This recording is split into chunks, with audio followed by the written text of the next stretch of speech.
Welcome to the next episode of Mr. Wins Weekly. We are very excited to be here today, introducing our co-host Jack Wallace. How are you doing today? I'm doing great, man. What about you? I'm doing really well. It's been very stressful these last couple of weeks due to midterm season, but I'm just very glad that it's all over now. Yes, it has. It's been hell. It's been tough, but keeping the head up.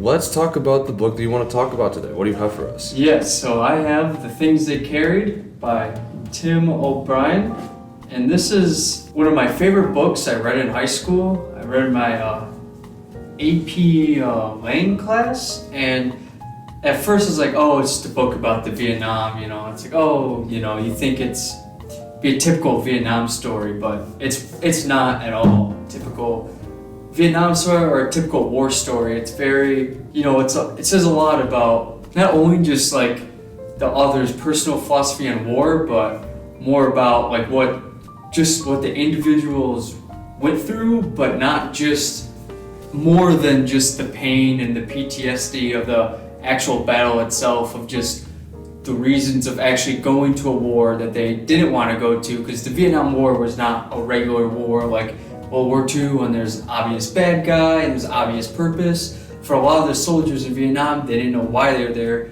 They were kind of forced to be there, and a lot of them didn't want to be there. And so why they were there anyway is a big part of the book and what I'm discussing today. So, like you said, you read this in your AP Lang class, and I'm sure a lot of us have read this for a requirement in high school at some point. Do you think that would turn off people from trying to re-explore the book again after all these years? I think so, because a lot of people, they don't really care for the books they read in English class, which is fair. English class, I think, can take away from a lot of the greatness of the books you read, but I think this one for sure is worth revisiting, especially as you mature and as a young adult trying to take on your own life. Like, there's a lot of lessons and emotions and things that can be gained from this book that I think are important for young people.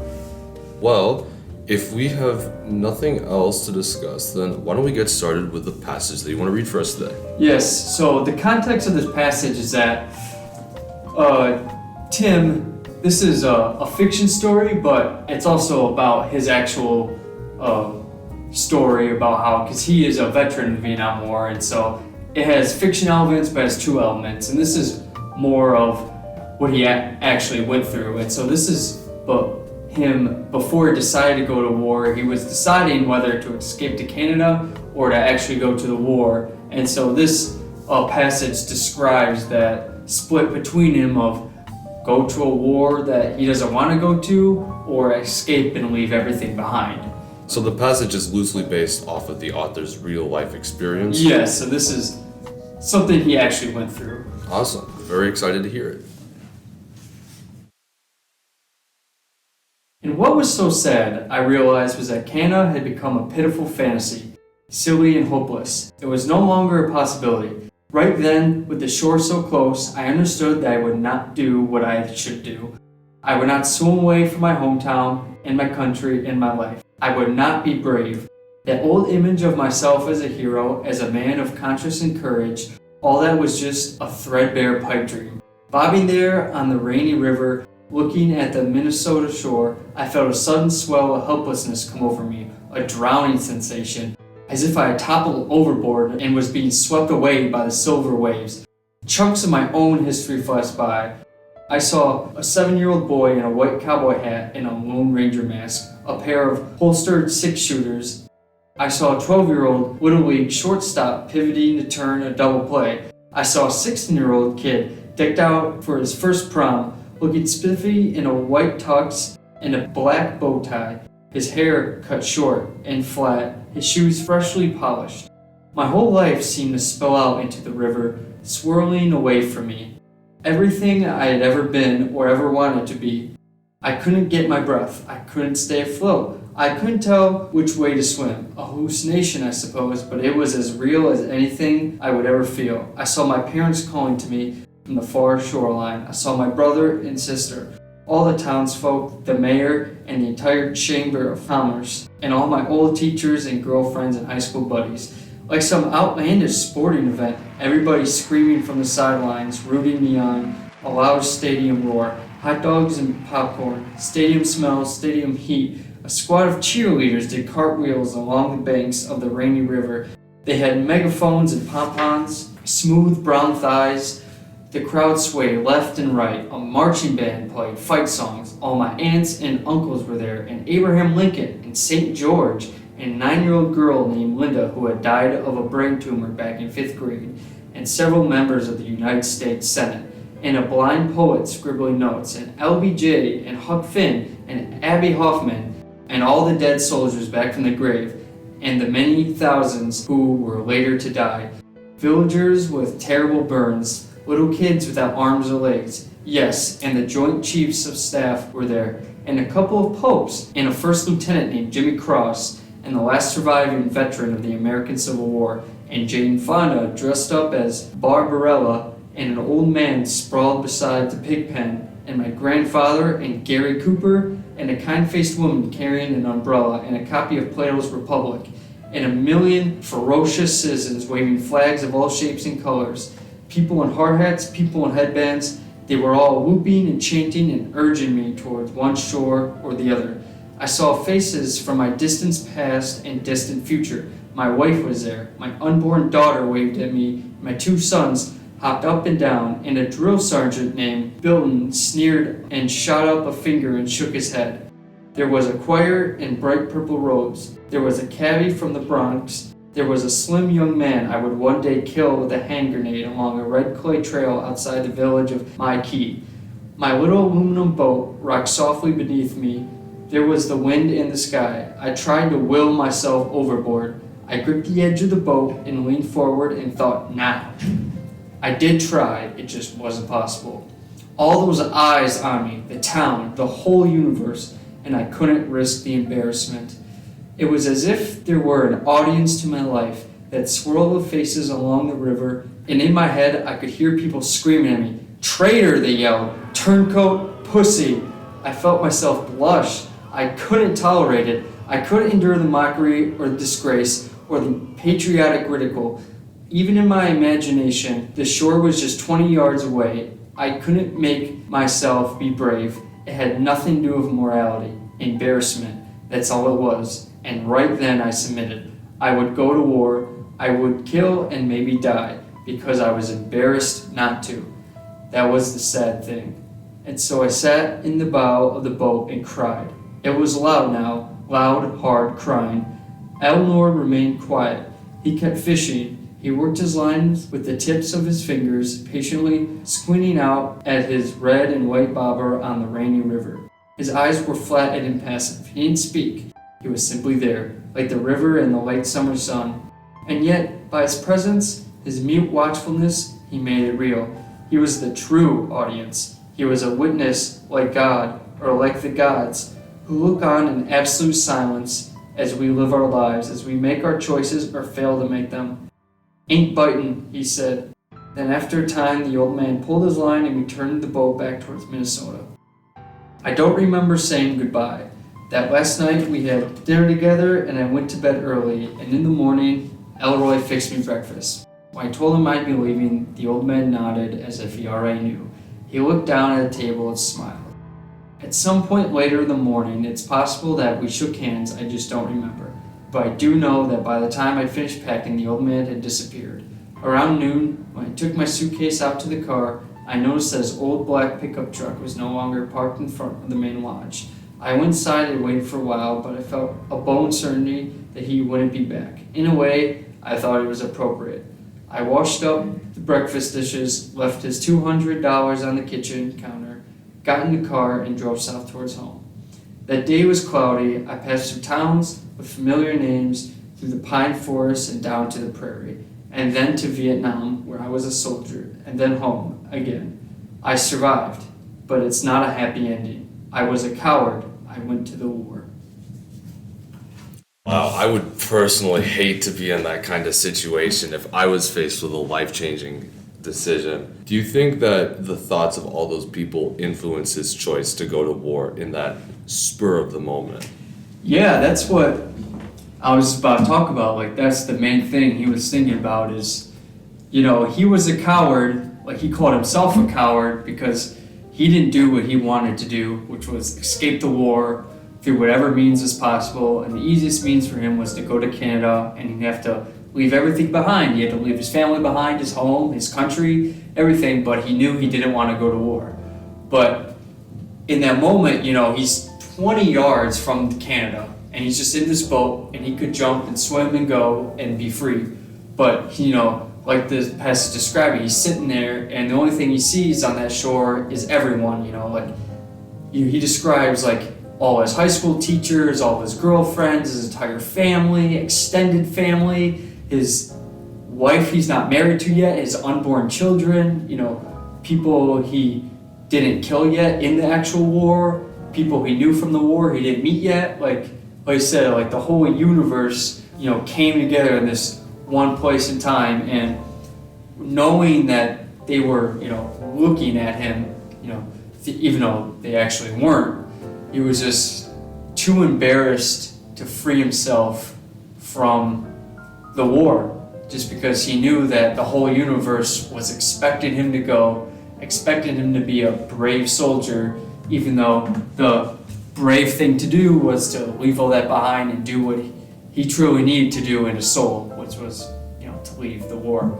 And, a lot of people, what stops from doing these things, there's moments like these, is like, oh, I could get on the train, go to where I need to go, and, get that job, do what I need to do, maybe go for that interview, or maybe it's go to my dream school and get the education I want. Maybe it's go to the city and, try out for the theater I really want to try out for, stuff like that. But before they, get that plane ticket, go on that train ride, go to, do that application stuff, I think it's like, oh, what if I fail?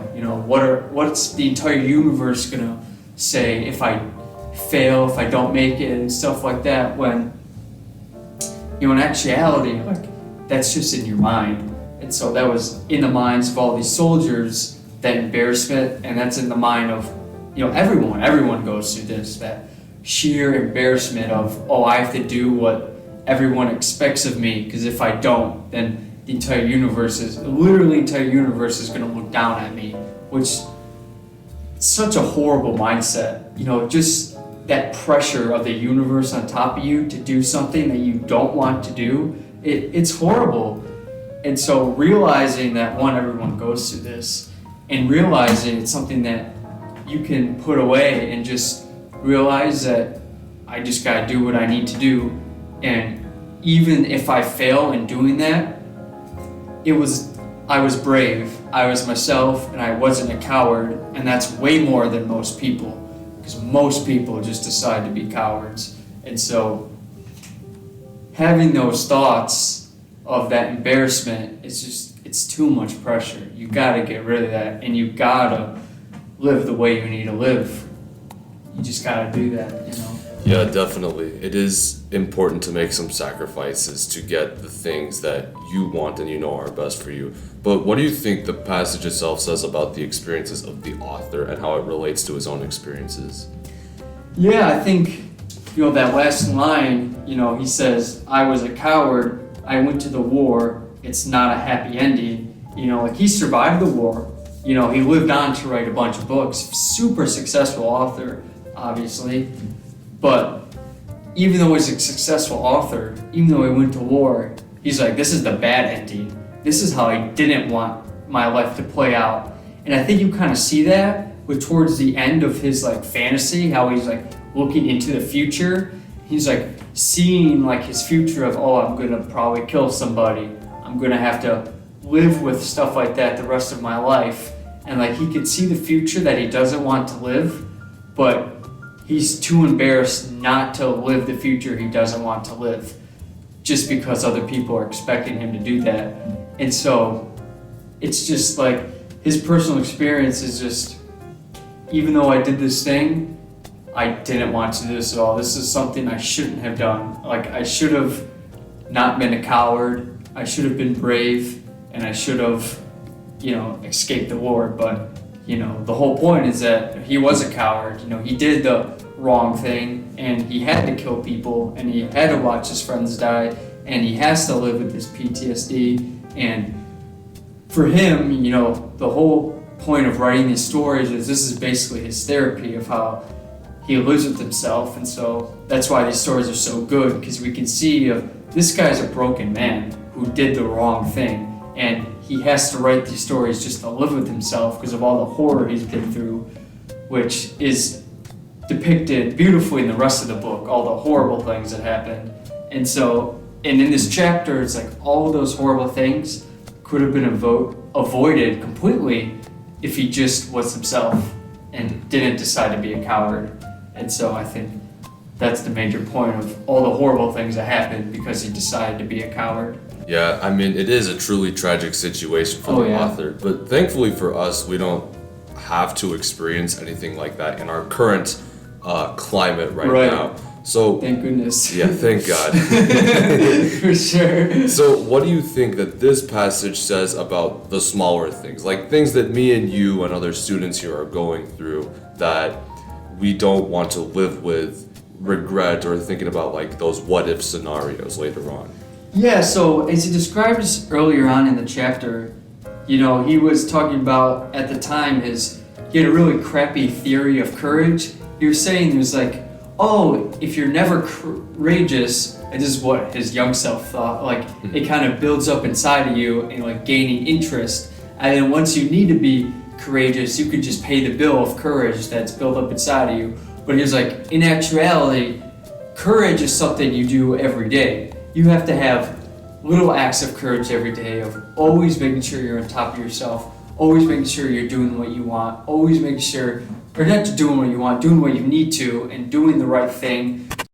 Hey, just a quick editor's note. Unfortunately, my phone stopped recording Jack's bit from this point, so we will be using stock footage for the rest of his part. Apologies for the inconvenience, but we still have a lot of interesting stuff to cover, so back to the video.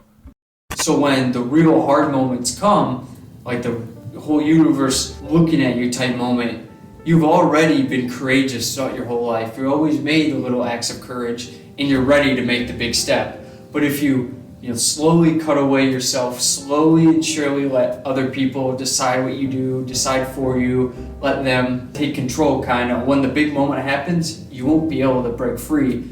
You'll have to be subjected to, a life that you didn't want to live, like how this author was subjected to a life he didn't want to live. Mm-hmm. And so, a big thing about is you have to make small acts of courage every day to make sure you're continuously yourself.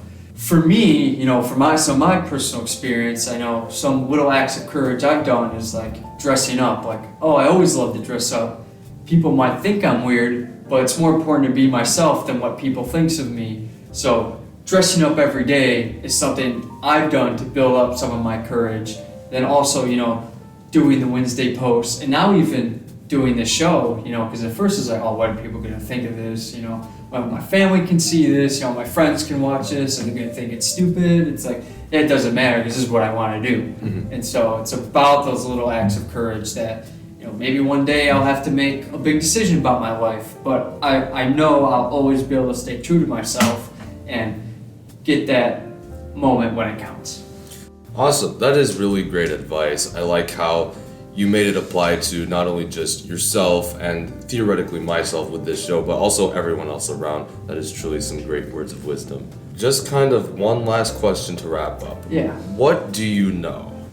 I know tight pussy. Yes, sir. That's what it's all about. Thank you for watching. We will see you next time. Have a good week.